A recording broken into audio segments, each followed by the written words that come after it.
एक रोज शाम के वक्त हिना अपनी माँ के साथ बैठी हुई होती है। तभी वो अपने फोन में अपनी माँ को एक लड़की की फोटो दिखाते हुए कहती है, माँ ये देखो, ये लड़की कितनी मॉडर्न एंड टॉल है, ये मेरे भैया के साथ एकदम फिट बैठेगी। तभी उस घर की बड़ी बहू मानसी वहां आती है। चलिए माँ जी, हिना दीदी खाना लग गया है। बहू यहाँ तो आ, ये देख हम तेरे देवर के लिए रिश्ता.com की साइट पे लड़की ढूंढ रहे हैं, जो कि सुंदर होने के साथ साथ अमीर भी है।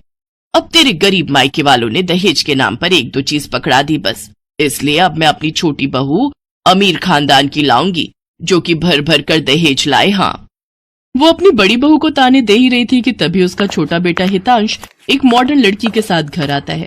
उन दोनों के गले में वरमाला डली हुई थी। हितांश बेटा, ये लड़की कौन है?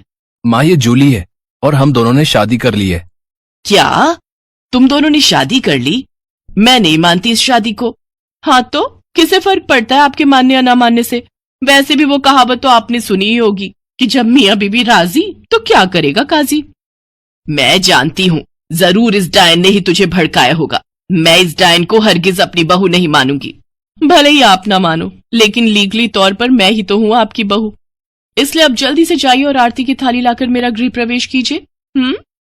सास बेमन से अपनी नई बहू का स्वागत करती है। जूली हितांश के साथ अपने कमरे में चली जाती है। हे राम, माँ अपनी इस नई छैल छबीली के तेवर देखे, इसके तो रंग ढंग ही अलग है, बड़ा ही घमंड है इसमें।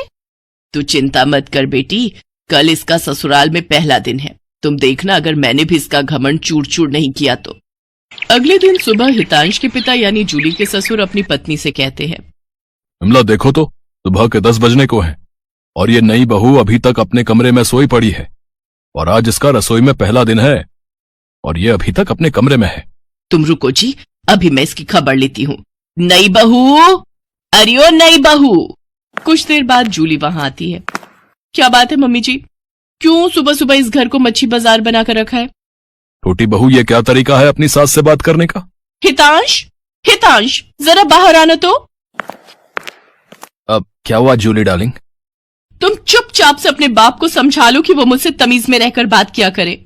पिताजी, आपने सुना जूली ने क्या कहा? नालायक, इस दिन के लिए पैदा किया है क्या तुझे कि तू अपनी बीवी का जोरू का गुलाम बन जाए?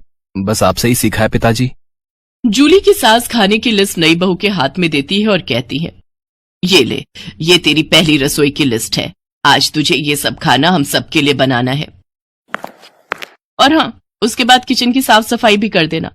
सासू माँ, ना तो मैं खाना बनाऊंगी और ना ही सफाई करूंगी। बहू आई है घर में, कोई काम वाली बाई नहीं जो उसे आते ही काम बता दिए। भले ही ससुराल में मेरा पहला दिन हो, लेकिन इस पहले दिन से ही अब आप लोगों की जिंदगी बदलने वाली है। तो मेरी प्यारी ननद जी, पहले तो आप इस घर की साफ सफाई करोगी और सासू माँ आप बनाएंगी खाना, और वो भी मेरी पसंद का। मैं ये सब नहीं करूंगी, समझी? देवरानी जी, ये सब क्या कह रही हैं आप? हम इस घर की बहू हैं और ससुराल वालों का ख्याल रखना हमारा फर्ज है। जेठानी जी, इन जैसे फर्जी लोगों के लिए काहे का फर्ज? इनके साथ तो यही होना चाहिए।